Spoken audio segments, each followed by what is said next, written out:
Hello, and welcome to Pro Trader Strategies Market Commentary for Monday, April the 25th. My name's Eric Wilkinson. Some of you may recognize me as the Wolfman from CNBC, Fox Business, or even the Wall Street Journal, where I've commented on everything from economic to geopolitical and market analysis. Please keep in mind that everything that we talk about in these daily market commentaries is not a solicitation to buy or sell any of these securities or strategies. At the end of the day, we're here to teach you some different strategies that you can implement into your own portfolios, but please do that in your own way. The reason why I can't give you a recommendation on a particular stock or strategy is because I don't know your risk parameters. I don't know what's in your portfolios. Therefore, what I'm doing could be counterintuitive to what you are already doing. Having that out of the way, let's get this on. Not a whole lot of economic data on this Monday. We did get new home sales came in at 510,000 units versus what was expected 521,000 units. That is the third month in a row where we've seen a fall that new home sales fall short of what was expected. One thing behind that is existing home sales we have seen beat expectations. It looks like maybe a lot of people are buying existing homes and maybe doing a little rehab to those. Anyway, on to the markets. The overall market, as you can see here, NASDAQ/NQ is negative on the day by 14.5 points. Nothing major, but you can see this is starting to act as a bit of support, as once we got about that far, that measured distance above the point of control, we started seeing a little bit of resistance on the upside. So now we're starting to see this as support on the downside. Moving on to the E-mini S&Ps, as you can see here, /ES, up overnight. They were on the highs of the session, testing that point of control in the E-mini S&Ps, but have since slid down about 11 points on the day for the E-mini S&Ps. As you can see here on the chart, as soon as we opened up overnight, rallied to the highs and have done nothing but really sell off. Came in, printed a tweezer top here in the morning, and then sold off, kind of settling down here near the lows of the day so far. On to some trades that I've done. For this one, I actually did this as a strangle for the webinar on strangles. Last Friday, we did it on the straddle, so it was kind of like a two-part series, I guess, if you will. We did the strangle and then the straddle, and how you can defend the strangle and turn it into a straddle. So if that gets tested on you. But this one I did on the April 15th, and I did the May 24, 32.5 strangle, and I sold it for 71 cents, and I bought it back this morning for 32 cents. So that 50% of my max profit that I was talking about. As a matter of fact, I broke it down into days. If you get about 10% of your max profit in about 10 days or anything over that, then you definitely need to look to cover that. And this was 50% of my max profit in 10 days. So a really quick hit on that one, which was nice.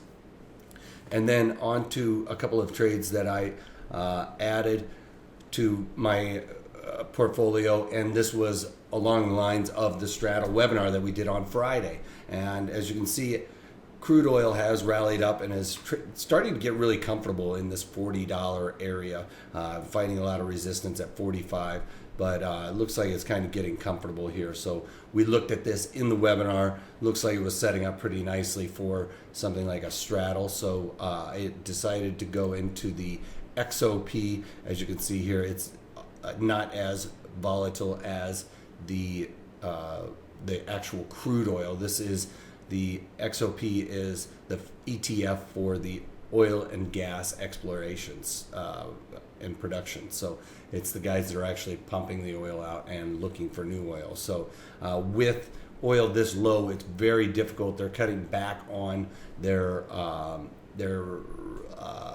exploration, I guess, if you will. They just don't have the margins to cover that kind of cost right now. So I can totally foresee this moving sideways as oil moves sideways. There's just not going to be a whole lot of movement there. And I originally did a strangle on the XOP in the webinar. Also, I'm being tested on my upper bound of this strangle, but it's still out of the money on both legs. So in XOP, I decided to go into the May and did the May 32 straddle and collected $3.10 for that strategy right now. So I'd like to see it stay somewhere between 38 and 32, because that is right around where my break even is on that. And we talked about that in detail in the webinar. So you can go to protraderstrategies.com and sign up for that one to check that out. But that's in XOP.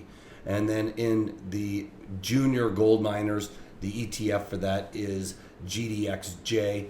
Went in there also. High implied volatility for this ETF, which meets the parameters of what we're looking for, and went into the May also and did the 32 straddle, collected $3.65 for that.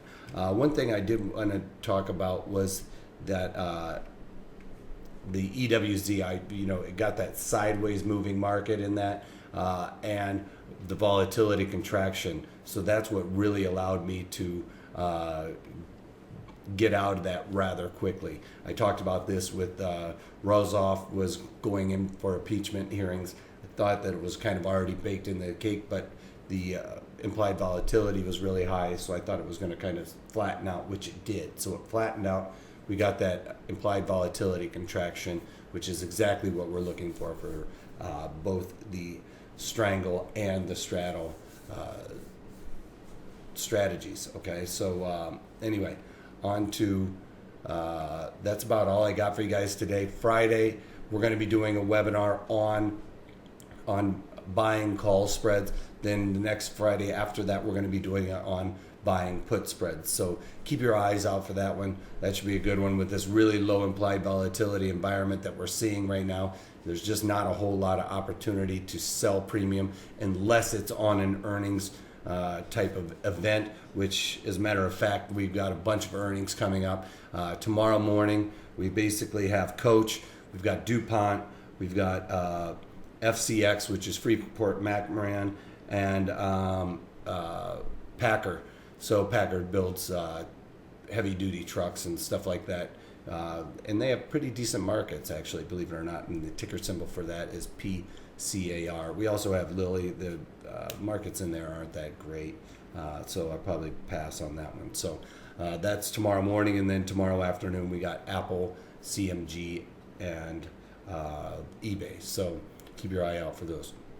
So it's saving a little bit of margin for those quick hits too.